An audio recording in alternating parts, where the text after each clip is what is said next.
That's it.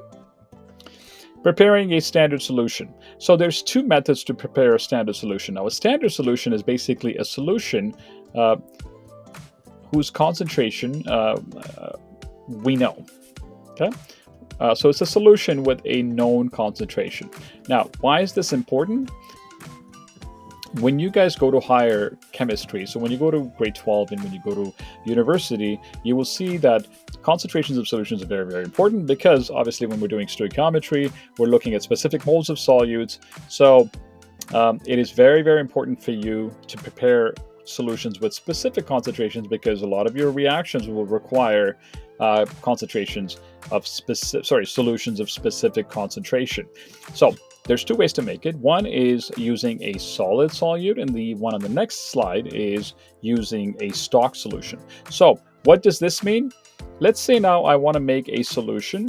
So I want to make a solution here, and I would like to make 500 mil. So I want to make 500 milliliters of my solution, and I want my solution to have a concentration of, let's say, 0.1 moles per decimeters cubed. And I would like to make a solution of sodium chloride. So this is a very, very important skill in a laboratory. So what I need to do is this. Essentially, what I need to do is I need to take 500 milliliters of water. So let's say this is 500 mil. The question that I have to answer now is my sodium chloride, which is a solid, what mass of this do I need? How much sodium chloride should I put in here to make this solution? So here are your steps. The first thing you have to do before you do anything is you have to find out what mass. So you have to do your calculations. So how do I do my calculations? Well, I know that C equals N over V. I have my concentration. I have my volume. Remember, this volume has to be divided by 1,000 again. So this is 0.5 decimeters cubed. So what I need to do is I need to figure out the mass. So what I'm going to do first is I'm going to find the mole of sodium chloride that I need, and then I'm going to change that to mass. So if we quickly do that, my mole, so here's my first step. My mole is C times V. My concentration was 0.1, and my volume is 0.5. How did I get 0.5? I divided the 500 by 1,000. So if I do that, you will see that I end up with 0.05. In my step 2, what I'm going to do is I am going to now convert it to mass. So in the second step here, I'm going to convert this mole to mass. Mass is mole divided by, times molar mass. If you don't remember this, go look at the last slide. And my mole is 0.05. My molar mass is 58.5. That's the molar mass of sodium chloride.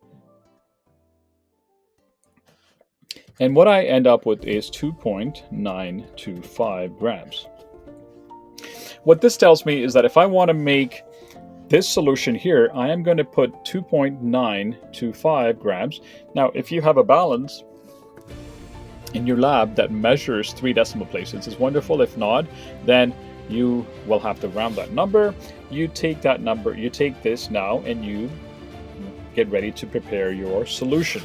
Now, your solution prep has to be very specific. You have to follow a certain set of lab steps, and you can't just take that amount and dump it into a beaker. So if you recall from class, what you have to do is once you have your mass, you are going to take that mass of sodium chloride, which is 2.925. You are going to put that in a small beaker, right, with a small amount of water, and you're going to dissolve it in a small amount of water. So you are going to dissolve this. Then what you're going to do is you're going to transfer that dissolved amount in a volumetric flask. The volumetric flask look like this. Now, it's not a very nice looking volumetric flask, but it is what it is. So because I'm preparing a 500 ml solution, I am going to take a 500 milliliter volumetric flask. This is called a volumetric flask. Now, we prepare solutions in volumetric flasks because it has very low uncertainty. Now, if you guys remember, we talked about uncertainty in class, And I will do a video on uncertainty as well.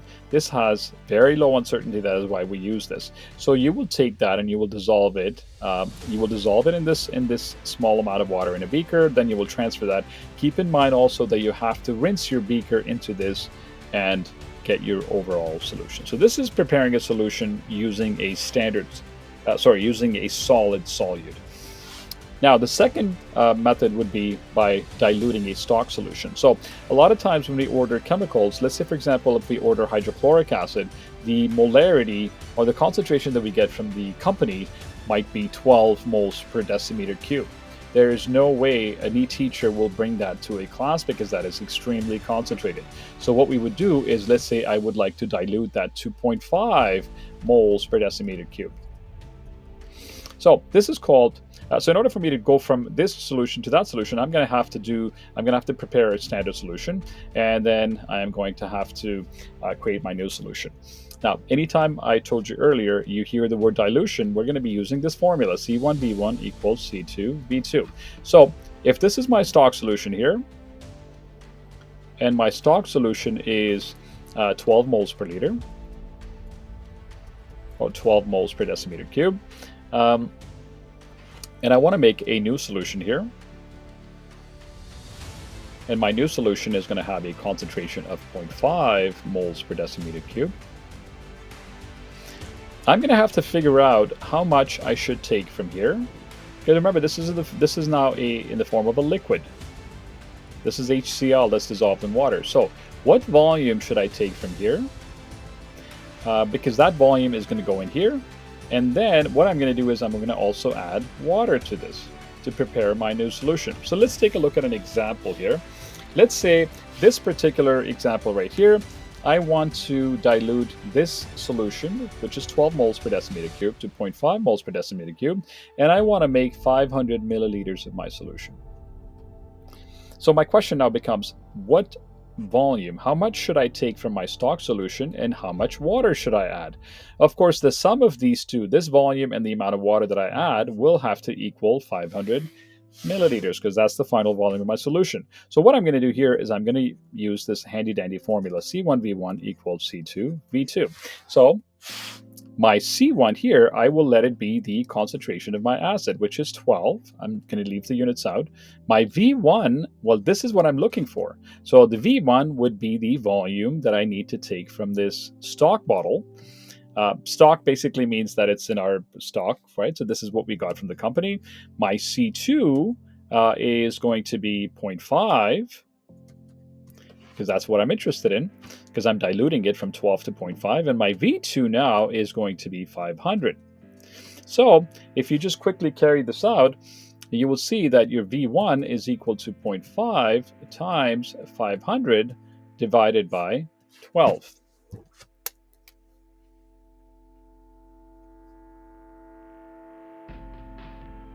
If you carry that out, that tells you that you need 20.8 cubic centimeters. Remember, when you're using C1, V1, C2, V2, you don't have to change the units for your volume to decimeters. You can just leave it as cubic centimeters. So my V1 is 20.8 cubic centimeters. What have I just found? I just found that in order for me to make my new solution, I need to take 20.8 milliliters out of my stock bottle.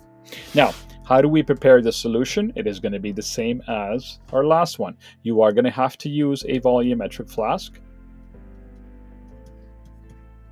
except this one is a little bit easier. So from my stock solution, here's my stock solution. I'm going to take 20.8 cubic centimeters. I'm going to transfer that to a volumetric flask, which is 500 ml volumetric flask. I'm going to transfer that amount here, and then I am going to add enough water. The rest of it is going to be water. How much water should I add? Well, the amount of water is just going to be 500 minus 20.8 cubic centimeters, whatever that amount is. That is the amount of water that you will add.